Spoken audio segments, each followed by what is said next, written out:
नमस्कार. आज तुमच्यासाठी मेदूवड्याची रेसिपी घेऊन आली आहे. अगदी हॉटेलमध्ये मिळतो तसा क्रिस्पी मेदूवडा कसा बनवायचा त्याची रेसिपी आज बघूया. तर चला तर फार वेळ न घालवता रेसिपीला सुरुवात करू. तर मेदूवडा बनवण्यासाठी इथे 1.5 वाटी उडदाची डाळ मी रात्रभर भिजत ठेवली होती आणि अगदी मूठभर तांदूळ त्यामध्ये घातले होते. तांदूळ आणि डाळ दोन्हीही एकत्रच मी भिजवलेलं आहे आणि एक 5 ते 10 मिनिटांपूर्वी मी एका चाळणीमध्ये ही डाळ काढून घेतली आहे. त्यामुळे ना याचे पाणी आहे ना ते निघून जाईल, म्हणजे पाणी आपल्या डाळीमध्ये जास्ती राहायला नको. कारण डाळीत जर पाण्याचे प्रमाण हे जास्ती राहिले तर मग आपलं बॅटर जे आहे ते ओलसर होतं आणि वडे मग तेवढे क्रिस्पी बनत नाहीत. त्यामुळे आता ग्राइंड करताना सुद्धा आपल्याला जास्ती पाणी यामध्ये घालायचं नाहीये. अगदी थोडं पाणी घालूनच आपल्याला डाळ ही ग्राइंड करून घ्यायची आहे. तर थोडं बॅटर आपण ग्राइंड करून घेणार आहोत, कारण डाळ ही ग्राइंड करायला थोडं वेळ घेते. उडदाची डाळ ही थोडी चिकट असते, ग्राइंड करण्यासाठी थोडा टाईम लागतो. त्यामुळे थोडीच आपण ग्राइंड करणार आहोत. तर आपली डाळ आता ग्राइंड झालेली आहे. एका बाउलमध्ये काढून घेतेय.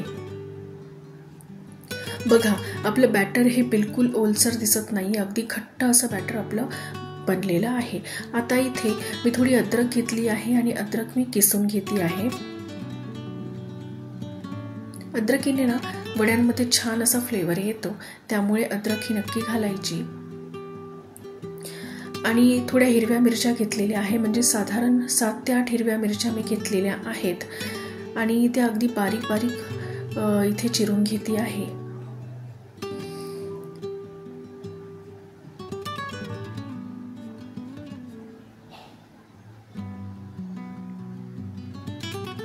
आता आपण जेव्हा डाळ ग्राइंड केली त्यामध्ये सुद्धा मिरची आणि अद्रक घालून ग्राइंड करू शकतो, पण असं घातल्यानंतर मिरचीचे चंक्स जे आहेत ते तोंडात येतात आणि जास्ती फ्लेवर छान येतो असं मला वाटतं.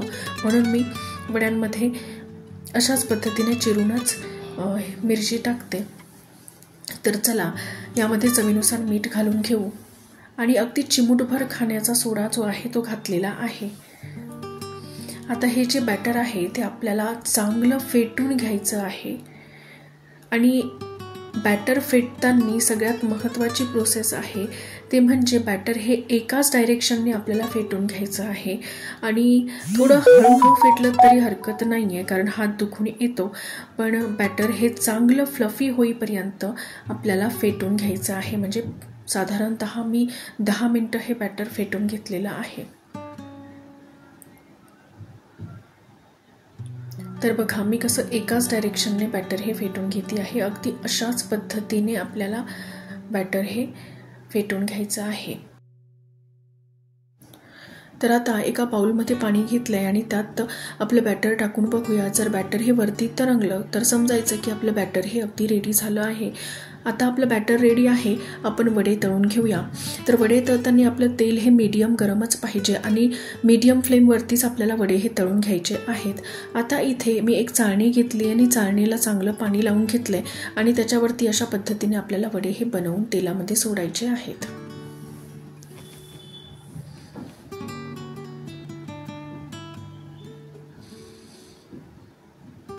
तर तुम्ही बघू शकता, अगदी या पद्धतीने वड्यांचा शेप द्यायचा आणि मध्ये थोडंसं छिद्र पाडायचं बोटाने आणि वडे हे तेलात सोडून द्यायचे.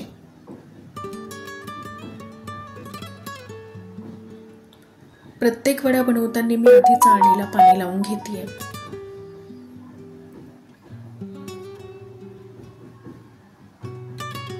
अशा पद्धतीने वडे नक्की बनवून बघा, अगदी परफेक्ट असे वडे बनतील. आता आपल्याला ना मीडियम फ्लेमवरतीच, लो टू मीडियम फ्लेमवरतीच वडे हे तळून घ्यायचे आहेत. अगदी हाय फ्लेमवरती जर आपण वडे तळले तर ते वरतून जास्ती तळतात आणि आतून कच्चे राहून जातात. त्याच्यामुळे लो टू मीडियम फ्लेमवरतीच आपल्याला वडे हे तळायचे आहेत. दोन्ही बाजूने चांगले क्रिस्पी होईपर्यंत आपल्याला वडे हे तळून घ्यायचे आहेत.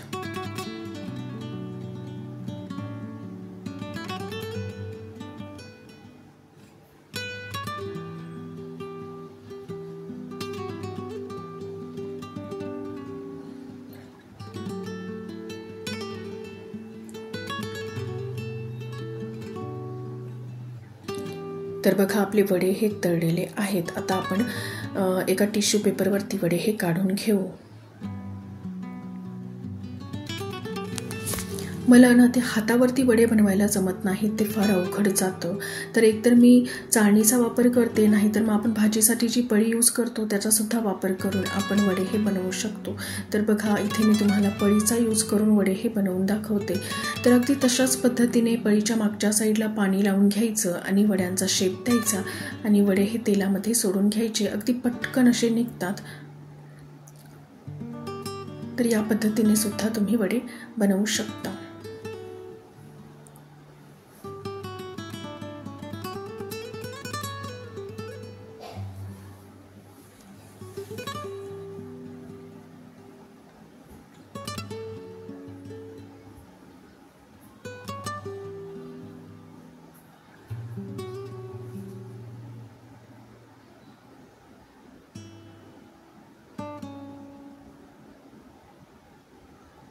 तर अगदी तसंच दोन्ही बाजूने वडे हे क्रिस्पी होईपर्यंत मीडियम फ्लेमवरती आपल्याला तळून घ्यायचे आहेत.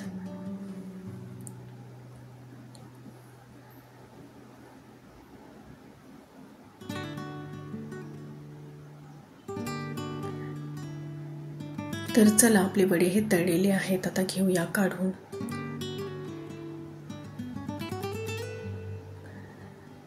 आणि चला आता दाखवते. अगदी क्रिस्पी असे वडे आपले बनलेले आहेत. तर इथे एक वडा मी तुम्हाला तोडून दाखवते आहे. तुम्ही आवाज ऐकू शकता. किती क्रिस्पी असे वडे आपले बनलेले आहेत. अगदी रेस्टॉरंट स्टाईल आपला मेदूवडा रेडी आहे. जर ही रेसिपी तुम्हाला आवडली असेल तर प्लीज चॅनलला सबस्क्राईब नक्की करा आणि शेजारचे बेल आयकन देखील नक्की प्रेस करा, म्हणजे तुम्हाला नवीन व्हिडिओचे नोटिफिकेशन येईल. आणि व्हिडिओ जर आवडला असेल तर प्लीज लाईक करा. Thank you for watching.